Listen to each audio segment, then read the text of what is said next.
Ruler School is brought to you by Odyssey Games, where you can go to get singles for all your Force of Will and other trading card games, as well as these amazing patrons. Thank you for your support. Class is in session. Hey there, Rulers. Welcome back. We have been once again given a wonderful opportunity to give you some spoilers exclusive here on Ruler School. And what better kind of spoilers to put into a school than a series of books, a series of history books. These are the Hidden Histories. We're going to go ahead and jump in with our first one here. This is the Hidden History Oborozuki 1 White Will Edition. If you would count the number of will symbols in an attribute cost, count that number plus 1 instead, and then you can tap it to look at the top card of your deck, and you may put it on the bottom of your deck instead if you want. So you can keep it there. This is very, very clearly designed to go help with getting you more +1/+1 counters, or setting it up to be able to make sure that the card off the top is what you want. Also great to be able to kind of filter and scry to see if your draw is what you need it to be for the next turn. And then Kaguya begins to tell a story, an epic about an ancient history that was but never will be again. So very, very flavorful, very, very cool art. And yeah, very natural support. I don't know how many copies of this you'll probably be playing in an Oborozuki deck. I could see you also maybe splashing this into a Lilius deck, since it's any will symbol, and we know that Lilius counts will symbols too, but we'll have to see how that goes.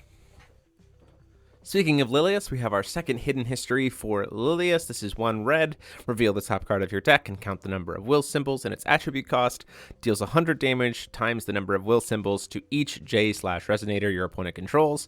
And then you can burn 5 strength counters from your J ruler to return it to its owner's hand. So kind of repeatable board wipe based on the count. Again, we've seen a lot that it seems like Lilius's cards are very, very heavy red will symbols and not a lot of void cost. So this could potentially be a very, very good card.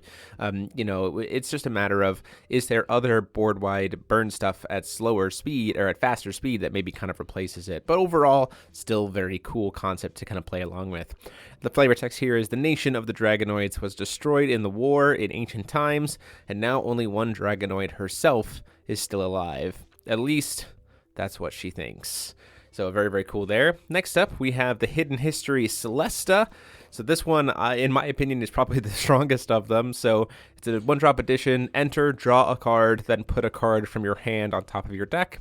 And then you can tap, produce 1 blue. Spend this will only to play activate abilities of cards named Celeste Treasure Hunter you control. So the reason why this is great to me is because of the fact that, like, you naturally can just take a treasure that's in your hand, put it on top of your deck, use Celeste to immediately kind of excavate it and get it to the, explore it, to get it to the RFG, and then you can use Hidden History to pay 1 blue and put a copy of that treasury onto the chase. So, like, this is not only getting a card to your hand, this is also essentially getting you a free treasury cast, or a treasure cast, which I think is really, really nuts. So in my opinion, I think this is probably a 4 of across the board in any version of Celeste that you're going to be building, just because of the fact that it can also pay to put the treasures back onto the chase from using her ability.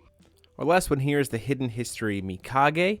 It is a 1 black, look at the top, tap, look at the top card of your deck. You may put it into the graveyard, and then you can banish this card to your opponent discards a card. Play this ability only during your turn. So one of the things to note here, the sending the top card to the graveyard is kind of interesting. It is a May, which is nice, so it kind of works for that hand filtering if you need to. The other thing that's really great about this is an instant speed banish during your turn, which it's an entity you control, so then can turn on all of your revenges. So it comes down to, like, how many different ways Mikage has to be able to get revenge at instant speed, but being able to do it during your turn while also forcing your opponent to discard a card could be pretty cool. So this is a card I could definitely see playing as like a 2 of, maybe a 3 of, based on how heavy your deck goes into maybe trying to reanimate, for sending stuff to the graveyard, as well as being able to, you know, force those revenge triggers. So there you have it. Those are the 4. Let me know in the comment section down below which of the 4 hidden histories you're most excited about. I know for me it's hands down Celeste. I'm very, very excited to hear that, and to see what this, you know, is capable of, especially with the treasures. And yeah, let me know in your comment section down below. And again, huge thanks for the opportunity to be able to share these with you. And until next time, this is DMO73 saying class dismissed.